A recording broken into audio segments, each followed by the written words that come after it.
श्लोक है गीता का, वो 23 नंबर चैप्टर, मतलब अध्याय 2 श्लोक नंबर 23। तो उसको हम पाठ करते हैं, मेरे पीछे आप दोहराइए। नैनम छिदन्ति शस्त्राणि नैनम दहति पावका न चैनम क्लेदयन्तुपो न शोषति न मारुता। नैनम छिदन्ति शस्त्राणि नैनम दहति पावका न चैनम क्लेदयन्तुपो न शोषति न मारुता। नैनम छिदन्ति शस्त्राणि नैनं ददाति पावका न चैनं क्लेदयन्तुपो न शोषति न मारुता।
माता जी,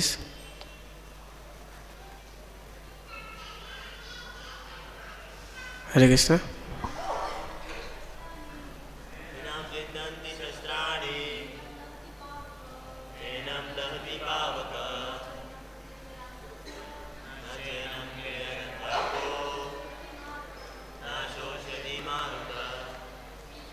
शब्द पढ़ेंगे। ना, कभी नहीं। एनम, इस आत्मा को। छिदन्ति, खंड खंड कर सकते हैं। शस्त्राणि, हथियार। ना, कभी नहीं। एनम, इस आत्मा को। दहति, जला सकता है। पावक, अग्नि। ना, कभी नहीं। चा, भी। एनम, इस आत्मा को। क्लेदयन्ति, भिगो सकता है। आप, जल। न, कभी नहीं। शोषयति, सुखा सकता है। मारुतः, वायु। अर्थ पढ़ेंगे। यह आत्मा ना तो कभी किसी शस्त्र द्वारा खंड खंड किया जा सकता है, ना अग्नि द्वारा जलाया जा सकता है, ना जल द्वारा भिगोया या वायु द्वारा सुखाया जा सकता है। अर्थ तात्पर्य। सारे हथियार, तलवार, अगन्य शास्त्रों, वर्षा के अस्त्र, चक्रवात आदि आत्मा को मारने में असमर्थ हैं। ऐसा प्रतीत होता है कि आधुनिक आग्नेय शस्त्रों के अतिरिक्त मिट्टी, जल, वायु, आकाश आदि के भी अनेक प्रकार के हथियार होते थे। यहाँ तक कि आधुनिक युग के नाभिकीय हथियारों की गणना भी अगन्य शास्त्रों में की जाती है, किंतु पूर्व काल में विभिन्न पार्थिव तत्वों से बने हुए हथियार होते थे। अगन्य शास्त्रों का सामना जल के वरुण हथियारों से भी किया जा सकता था। आधुनिक विज्ञान के लिए अज्ञात आधुनिक विज्ञान को चक्रवात हथियारों का भी पता नहीं है। जो भी हो, आत्मा को ना तो कभी खन खन किया जा सकता है, ना ही किन्हीं वैज्ञानिक हथियारों से उसका संहार किया जा सकता है, चाहे उसकी संख्या कितनी ही क्यों ना हो। मायावादी इसकी व्याख्या नहीं कर सकते कि जीव किस प्रकार अपने अज्ञान के कारण उत्पन्न हुआ है, तत्पश्चात माया की शक्ति से आवृत हो गया, ना ही आदि कारण उत्पन्न हुआ और तत्पश्चात माया की शक्ति द्वारा आवृत। परंतु सारे जीव परमात्मा के विलग हुए अंश हैं, चूँकि यह सनातन अणु आत्मा है, अतः माया द्वारा आवृत होने की उनकी प्रवृत्ति स्वाभाविक है और इस तरह वे भगवान की संगति से पृथक हो जाते हैं। जिस प्रकार अग्नि के स्फुलिंग अग्नि से विलग होते ही बुझ जाते हैं। यद्यपि इन दोनों के गुण समान होते हैं। वराह पुराण में जीवों को परमात्मा का भिन्न अंश कहा गया है। भगवत गीता के भी अनुसार शाश्वत रूप से ऐसे ही है।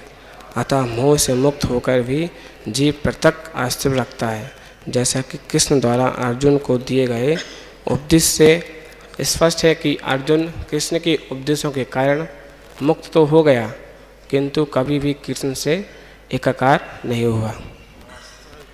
हरे कृष्णा। इसमें भगवान अर्जुन को बता रहे हैं, हम देख सकते हैं कि भगवान अर्जुन को समझा रहे हैं आत्मा के बारे में। तो आत्मा के बारे में अर्जुन भगवान से नहीं समझ पा रहा है। इतना मतलब इतने श्लोक 23 श्लोक तक आ गए हैं, लेकिन अभी तक वो समझा नहीं कि आत्मा क्या है। तो मैं आपको बताने जा रहा हूँ, मैं भी आत्मा के बारे में बताने जा रहा हूँ। तो मैं कौन होता हूँ आपको समझाने वाला। तो अर्जुन भगवान से नहीं समझ रहा है, तो मैं कौन होता हूँ। तो कृपया करके आप सब प्रार्थना करिए, मैं कुछ बोल सकता हूँ। जो मैंने गुरु वैष्णव सुना है वही मैं यहाँ पे बताऊँगा। यह आत्मा ना तो कभी किसी शास्त्र द्वारा खंड खंड किया जा सकता है। तो इसमें बताया गया कि शास्त्र जो आत्मा है, जो ना तो किसी शास्त्र द्वारा इसको मतलब काट सकते हैं, ना जल द्वारा भिगा सकते हैं, ना अग्नि द्वारा हम इसको जला सकते हैं। तो इसी में तो भगवान 19 नंबर श्लोक में बोलते हैं अर्जुन को, जो इस जीवात्मा को मानने वाला समझता है तथा जो इसे मरा हुआ समझता है, वे दोनों ही अज्ञानी हैं, क्योंकि आत्मा ना तो मरता है और ना ही मारा जाता है। तो इसमें भगवान ने पहले ही अर्जुन को समझा 19 में, फिर इसके बाद 20 में भी भगवान को समझा रहे हैं कि अगर आत्मा मरता नहीं है, जय श्री राधा मदन मोहन कृष्ण बलराम पतित पावन गौर निताई की, जगत गुरु शिल प्रभुपाद की। जब आत्मा मरता नहीं है, ना तो उसका जन्म भी नहीं हुआ, क्योंकि जिस व्यक्ति का जन्म होता है उसको मरना पड़ता है। तो आत्मा का जन्म भी नहीं होता और मृत्यु भी नहीं होती। तो यही श्लोक हम पाठ कर रहे हैं। ऐसा हम देख सकते हैं कि जब कोई शरीर मतलब जैसे कोई मर जाता है तो लोग बोलते हैं वो तो मर गया, लेकिन वो तो सामने ही पड़ा है। अगर देखना है तो वो सामने ही पड़ा है, तो उसमें से क्या चला गया? क्या उसकी एक आँख चली गई? क्या उसके हाथ उड़ गया? वो तो सामने पड़ा है, लेकिन बोलने में क्या आता है कि वो मर गया। मरा क्या?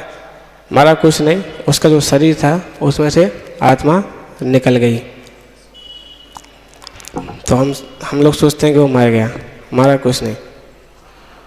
तो अभी हमें समझ, हमारे चाणक्य पंडित जो बोलता है कि आत्मा को हम देख नहीं सकते। मतलब जैसे कि तेल जो होता है ना, तेल, इस तिल में तेल होता है और दूध में घी होता है, गन्ने में शक्कर होती है और फूल में सुगंध या इत्र होता है।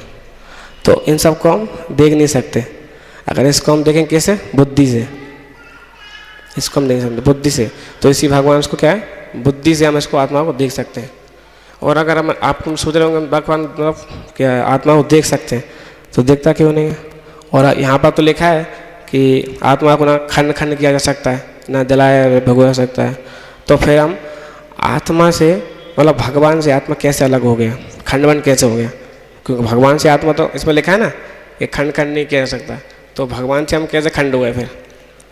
तो इसका आंसर है कि भगवान जो है वो कुछ भी कर सकता है, इसलिए आत्मा को क्या बोलते हैं?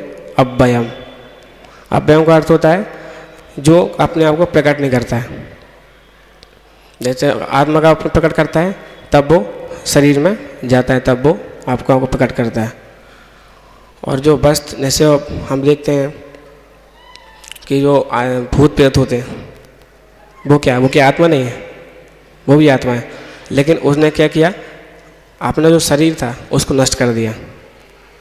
उनका समय नहीं था, लेकिन उन्होंने क्या मतलब आपातकालीन बोलते हैं, मतलब उनकी इच्छा नहीं था, उन्होंने उस शरीर को नष्ट कर दिया। जैसे ड्रग्स लेना, शराब पीना, ये सब क्या अपने जानबूझ के हत्या कर रहे हैं। और फिर क्या ये लोग सुसाइड कर लेते हैं तो आत्मा मर जाते हैं। तो फिर जो शरीर जो आत्मा जो घूमते हैं उनको भूत प्रेत बोलते हैं। तो फिर वो क्या करते हैं? वो फिर दूसरों का शरीर देखते हैं, है ना। इससे इसमें है मगर बोलते हैं जो कर्म तो कर रहा है लेकिन फल की चिंता मत कर। तो उसका मतलब क्या है? हम अपने हिसाब से कर्म कर रहे हैं लेकिन फल क्या है? वो भगवान देगा। तो इसी में आत्मा से क्या है ना, आत्मा तो अपना कर्म जो है शरीर द्वारा वो करवा रहा है, लेकिन वो फल कौन देगा? वो भगवान देगा। हम कभी सोचते हैं कि काश में उसके घर में जन्म होता, या काश मेरा उसके जन्म का जन्म होता, है ना। लेकिन हमारी जो प्रवृत्ति सोचने की है ना वो तो ख़त्म नहीं होगी, क्योंकि हमारा वास्तविक जो चीज़ है सच्चिदानंद जो है, जो आत्मा का है वही भगवान का है। भगवान को ही बोलते हैं सच्चिदानंद। भगवान का स्वरूप है वो सच्चिदानंद है, तो हमारा भी वही स्वरूप है। तो हम दुख क्यों भोग रहे हैं? क्योंकि हमने शरीर को मान लिया कि हम शरीर हैं, इसलिए हम कष्ट भोग रहे हैं। और कष्ट भोग रहे हैं इसलिए क्योंकि हम हजारों जन्मों से इस शरीर में है, इसलिए हम ये कष्ट भोग रहे हैं। तो कष्ट से छुटकारा कब पाएंगे? तो हम समझ जाएंगे कि हम शरीर नहीं आत्मा है। तो आत्मा है, अब आत्मा मरता भी नहीं है, तो इसका मतलब क्या हुआ? हम अमर हैं। अगर ये व्यक्ति समझ जाता है कि हम अमर हैं तो उसको क्या जरूरत फिर 60,000 तपस्या करने की? क्योंकि वो तो समझ गया है। क्योंकि जो हिरण्यकश्यप रावण है, ये लोग क्यों तपस्या कर रहे थे? ताकि ये अमर बन जाए। अगर इन लोगों ने गीता पढ़ी होती कि हम आत्मा हैं तो ये लोग तपस्या नहीं करते, लेकिन उन्होंने नहीं पढ़ी क्योंकि उस समय बोली भी नहीं गई थी। उनकी गलती नहीं है, उस समय बोली भी नहीं गई थी। तो इसमें होता है। और इससे हमारा जो अध्याय 2 है, अध्याय 2 में 5 विषय हैं जो हम चर्चा कर रहे हैं। इससे अध्याय में 5 विषय हैं। पहला है, इसमें अर्जुन के बहुत सारे प्रश्न हैं। पहले में से अर्जुन बोलता गया, भगवान नहीं बोले। दूसरे में क्या है, अर्जुन के बहुत प्रश्न हैं और भगवान उसके आंसर दिए, ठीक है। तीसरा क्या है, इसमें किस तरह मतलब हमको कर्म करना है ना, ज्ञान के हिसाब से किस तरह हमको चलना है। और चौथा क्या है, इसमें आत्मा और 5वां शरीर। ये 5 प्रकार के जो है इसमें विषय है दूसरे अध्याय में। तो हम लोग चर्चा कर रहे हैं आत्मा और शरीर पे। तो अभी हम देख रहे हैं जो हम श्लोक हैं, आगे भी हम जो 2 अध्याय में पूरा आत्मा के बारे में बताया गया है। पहले से चैप्टर से लेके 72 नंबर श्लोक तक उसमें सारा आत्मा के बारे में बताया गया है। तो अगर अभी जो हमने श्लोक पढ़ा इसमें क्या है, भगवान जो अभी जो यहाँ बोले ना, शस्त्र खंड नहीं कर सकता, अग्नि द्वारा जलाया जा नहीं सकता, भगवा जा नहीं सकता। तो इसी में अब 24 जो अध्याय आएगा ना श्लोक नंबर, उसमें भी भगवान सेम यही बोलते हैं।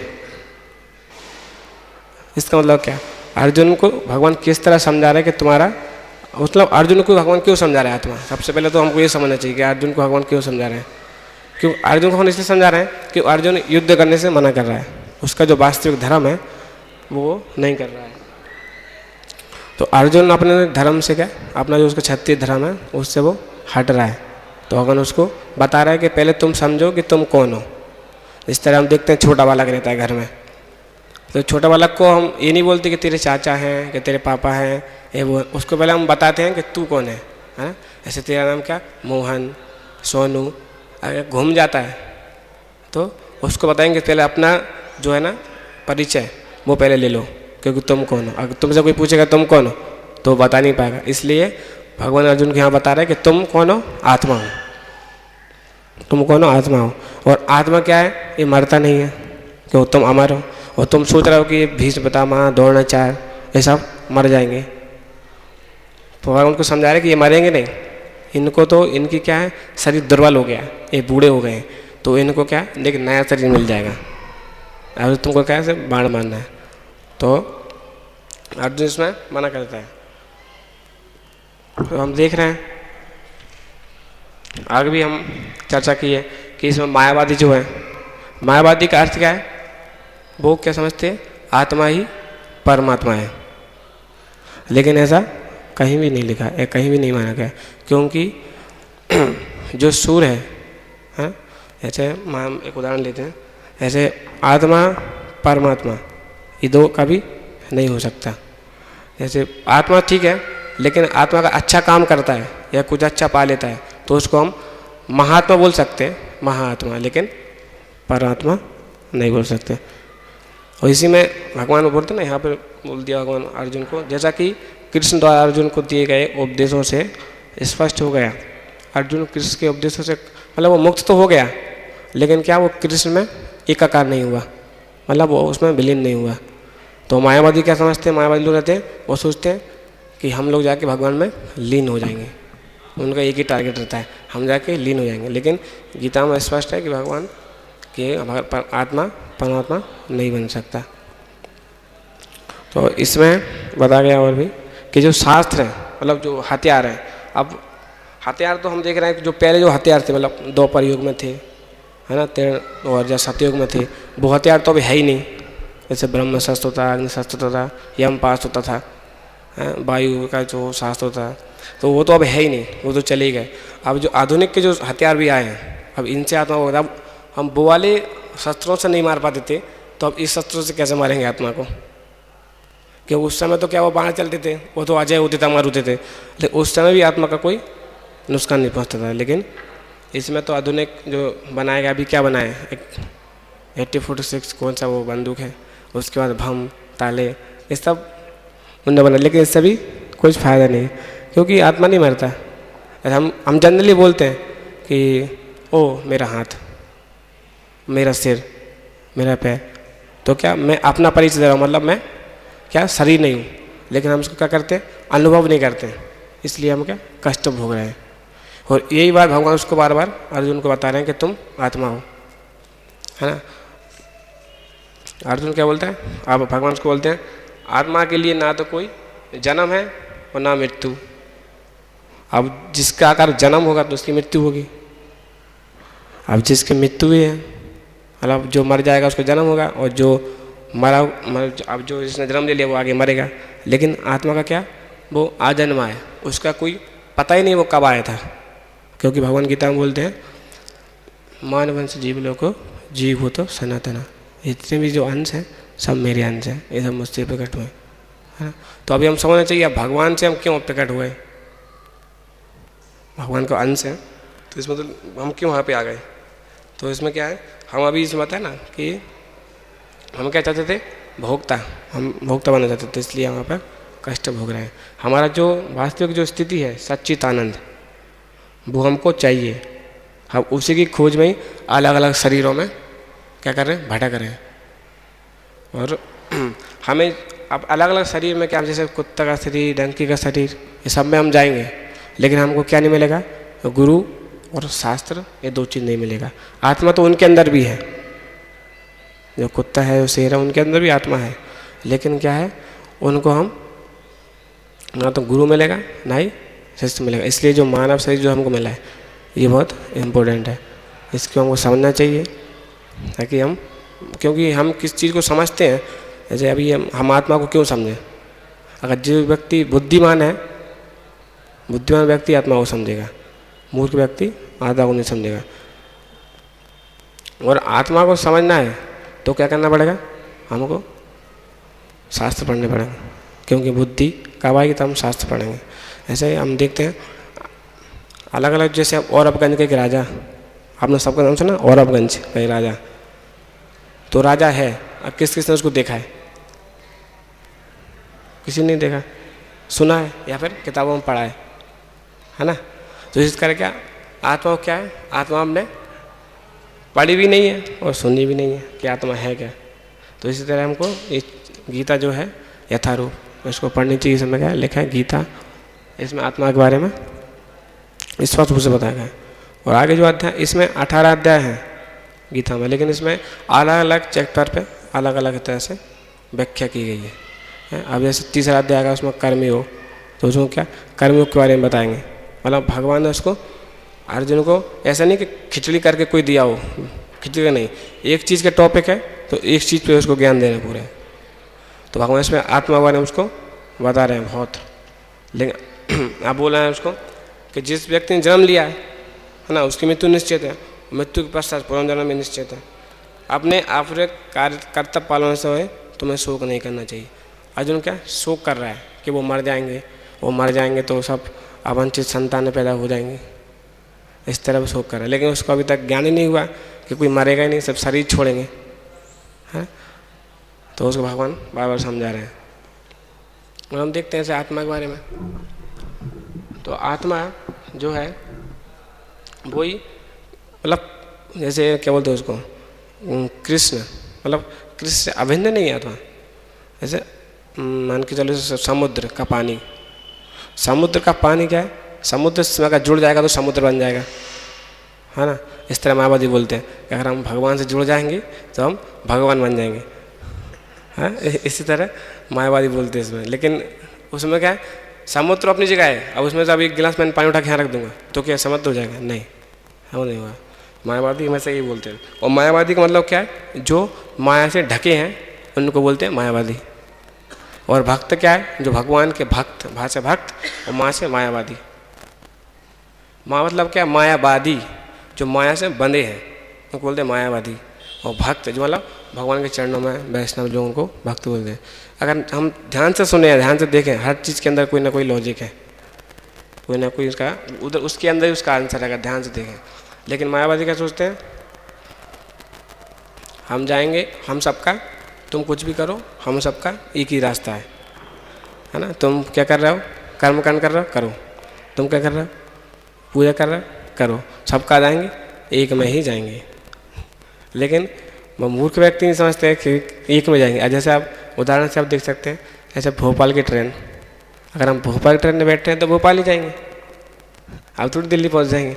लेकिन मायावादी को क्या करते हैं, मायावादी उनको कुछ नहीं दिखता है, क्योंकि पहले नंबर माया से है। जैसे भगवान बोलते गीता में, देवी हिस्सा गुणमयी मम माया दुरत्ता है, जो मेरी माया है वो बहुत दुर्लभ है, उसको पार करना कठिन नहीं है। अब पार कौन कैसे करेगा, भगवान बोलते जो मेरी शरण में जाएगा उसको वो पार कर लेगा, है।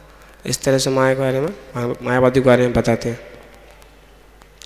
और अब हम आगे चर्चा करेंगे। जैसे एक हम देखते हैं, एक बार क्या हुआ, एक कलाकार था, कलाकार और चित्रकार था ना, चित्रकार। उस चित्रकार ने 3 मूर्ति निकाली, 3 मूर्ति बनाई सेम अपने जैसी सेम 3 मूर्ति निकाली उसने। तो अब जैसे ही उसने बोला कि मैं इसको मतलब मैं इसको मैं उसमें ओपन करते ना, एलिवेट बोलते हैं ना, ऐड करने के लिए मैं 3 मूर्ति को रखूँगा, सेम उसने अपने जैसी बनाई थी। तो उसमें क्या करेगा, मैं भी ऐड हो जाऊँगा, है ना। तो वो उसमें भी वो भी ऐड हो गया, और वो भी खड़ा हो गया उससे आगे। तो फिर उसके बाद उसकी मृत्यु आने वाली थी। तो उधर से 2 यमदूत आए। तो यमदूत आके उसको बोलते हैं, दूसरा यमदूत है, बोलते हैं यार जिसने ये मूर्ति बनाई है बहुत सुंदर बनाई है ना, बहुत अच्छी मूर्ति लग रही है। तो जो आदमी था जो उसमें उसके साथ था मूर्ति के साथ में, तो क्या हुआ, वो हंसने लगा, है ना। अभी तो समझ गए कि हाँ देखो मूर्ति में कोई ना कोई परिवर्तन है, एक मूर्ति में। तो उसने फिर जैसे ही दूसरे टिकट खोला, अरे नहीं, अरे ये मूर्ति थोड़ी, अब भी हम नई मूर्ति देख के आए पीछे, अच्छी बढ़िया थी, ये तो कुछ भी नहीं है। तो क्या हुआ, वो आदमी भड़क गया। तो इसका मतलब क्या, जो हमारा जो मान अपमान है ना, वो क्या है, आत्मा को लगता है, आत्मा को अपमान लगता है, आत्मा को लगता है, शरीर को नहीं लगता है। जैसे अब यहाँ पे मान चलो एक गिलास, ये भी वस्तु है ना, इसको हम गाली देंगे, इसको लगेगी क्या, नहीं लगेगी। क्यों नहीं लगेगी, क्योंकि इसमें आत्मा नहीं है। तो आत्मा जिस व्यक्ति में होती है ना, उसको अमान अपमान लगता है, ऐसा नहीं कि हर किसी व्यक्ति को मान अपमान लगेगा, उसको सम्मान मिलेगा। एक गिलास को मैं माला पहना दूंगा तो क्या उसको सम्मान लगेगा? कुछ नहीं लगेगा, क्योंकि इसमें आत्मा नहीं है। इसलिए बार बार उस भगवान को समझा रहे आत्मा क्या है। आत्मा अर्जुन तुम हो, तुम्हारा शरीर नहीं हो, तुम आत्मा हो। तो हम देखते हैं आजकल तो क्या हमारे जो हमारी वैदिक कल्चर है जो भी है ऐसे, तो वो क्या सब नष्ट हो गया है। और आजकल हम स्कूलों में जाते हैं तो उसमें तो बताते नहीं कि आत्मा क्या है, उसमें तो बॉडी के बारे में बताते हैं बस, अच्छा खाओ, अच्छा कमाओ और खूब इंजॉय करो, बस 3 चीज़। लेकिन अगर हमको जानना है कि वास्तविक चीज़ हम कौन है तो हमको क्या करना पड़ेगा? गीता पढ़नी पड़ेगी, शास्त्र पढ़ने पड़ेंगे। और भक्ति करने के लिए सिर्फ 2 शास्त्र बहुत इम्पोर्टेंट है, एक भागवतम, दूसरा गीता। जो गीता पढ़ता है सुनता है। अब जैसे गीता भगवान ने तो सूर्यदेव को पहले दी थी, है ना, तो सूर्यदेव भी क्या है, मतलब वो क्यों भूल गए? एक मन में क्वेश्चन आएगा ना कि सूर्यदेव को पहले दी तो वो क्यों भूल गए? अर्जुन को दी तो हम लोगों में बंट गई, है ना। तो इसका मतलब क्या, वो सूर्यलोक में दी थी तो वो उधर उधर लुप्त हो गई, वहाँ तक, यहाँ पर नहीं आ पाई। लेकिन अर्जुन को देने से क्या हुआ? भगवान को मानव को देने से क्या हुआ? अर्जुन मानव, तो सबको मिल गई। तो इस तरह बहुत से श्लोक हैं गीता में, हम जाएंगे अगर अलग अलग चीज़ों से तो बहुत है। हम देखते हैं कि जो माया है, माया क्या हमको भुला देती है। माया का एक यही बहुत बड़ा पावरफुल शक्ति है उसकी कि हम जो करते हैं उसको भुला देती है। अर्जुन को इतना भगवान ने दूसरे के अध्याय में इतना सबको बताया कि तुम आत्मा हो, तुम शरीर नहीं हो, है ना। लेकिन क्या, तब अभिमन्यु मरा तो क्या हुआ? अर्जुन रोने लगा। भगवान उसको समझा रहे हैं कि तू आत्मा नहीं है, सॉरी तू शरीर नहीं, तू आत्मा है। लेकिन वो क्या है, अर्जुन रोने लगा तब अभिमन्यु उसका बेटा मरा, है ना। तो उससे क्या पता चलता है कि अभी भी अर्जुन समझा नहीं। तो अर्जुन जैसा व्यक्ति भगवान से नहीं समझ पा रहा है, तो हम जैसे जीव जो छोटे छोटे जीव हैं, तो हमें गीता समझना कितना कठिन है। इसलिए गीता को जितनी बार पढ़ना, जितनी बार पढ़ो उतनी बार अच्छा है। क्योंकि जो गीता है, गीता में भगवान अपने उपदेश देते हैं। अभी तक जो मतलब शास्त्र लिखे गए हैं वो क्या भगवान के बारे में बोले हैं या लिखे गए हैं। लेकिन गीता क्या, गीता स्वयं भगवान ने खुद बोली है अपने बारे में कि हे अर्जुन मैं कौन हूँ, है ना, तुम मेरे क्या हो, और जो जीव है, जो प्रकृति जो क्या है, सब भगवान ने बताया। ये अन्य शास्त्रों में ऐसा कहीं नहीं बताया गया, भगवान की लीला बताई गई है। लेकिन गीता भगवान ने क्या बता दिया, पूरा बारे में बता दिया कि भगवान बोलते हैं अर्जुन तुम सारे धर्मों को त्याग दो और मेरे शरण में जाओ। भगवान उसको ये भी बोल देते हैं लास्ट में, अंतिम भगवान का जो निर्देश है, बोलते हैं सर्वधर्म परित्यज्य मामेकं शरणं व्रज। अर्जुन तुम सारे धर्मों को त्याग दो। अब धर्म क्या है?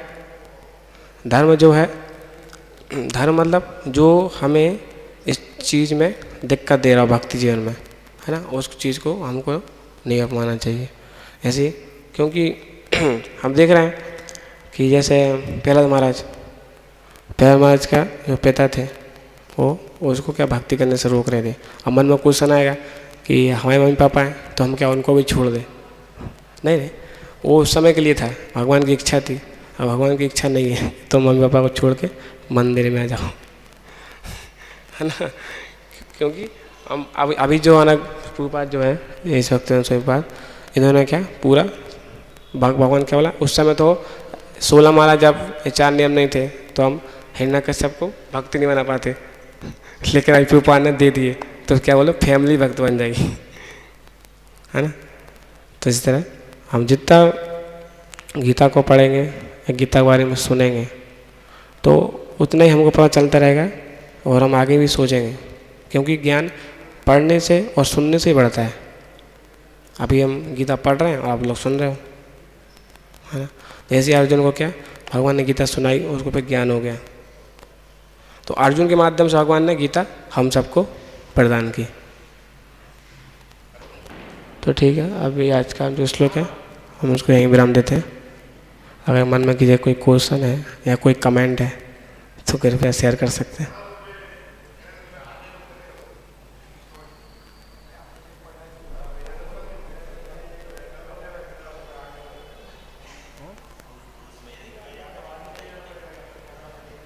जैसे मैंने बताया कि हम आत्मा को देख नहीं सकते हैं। जैसे अभी दूध है, दूध में घी है, लेकिन हम उसको देख नहीं पा रहे हैं। क्यों? क्योंकि हमारी वो आँखें नहीं हैं, चक्षु नहीं है ना। हम जानते हैं कि दूध में घी है, लेकिन हम देख नहीं पा रहे हैं। हमको क्या कर रहे हैं, उसको बुद्धि के द्वारा से उसको समझेंगे, है ना। हम जब उसको फटाएंगे या उसको तब ऐसे करके ऐसे करेंगे ना, तब उस पता चलेगा हाँ इसमें घी है। इसी तरह आत्मा को हम समझ तो रहे हैं कि आत्मा है, लेकिन इसको अनुभव नहीं कर रहे हैं, क्योंकि हमें बुद्धि नहीं है। और बुद्धि के माध्यम से हम आत्मा को समझेंगे। इसलिए भगवान उसको बोल रहे हैं कि अर्जुन तुम बुद्धि के माध्यम से समझो, बुद्धि के माध्यम से। लेकिन अर्जुन क्या कर रहा है, मोह के कारण वो बंध गया है, अपने पुत्र मोह, दादा मोह, ये सब के कारण बंध गया, तो आत्मा को भूल गया। उस मोह के कारण वो भूल गया। तो अगर बुद्धि से देखेंगे कोई चीज़ तो हम समझ जाएंगे। जैसे माइक है, तो माइक में क्या है, कोई तार गया ना लाइट का, तभी तो ये चल रहा है ना। अगर आप इसको दूर से देखोगे तो क्या इसमें कुछ लग रहा है कि तार वहाँ पे गया, दूर से लग रहा है। लेकिन बुद्धि से देखेंगे कि हाँ इसमें कोई तार है, वायर है, वहाँ पे जाके कनेक्ट है, स्विच चालू है, तो यहाँ से आवाज़ आ रहा है। तो इसको बुद्धि से, इसलिए आत्मा को हम नहीं समझ सकते, बुद्धि के माध्यम से ही आत्मा को हम समझ सकते हैं।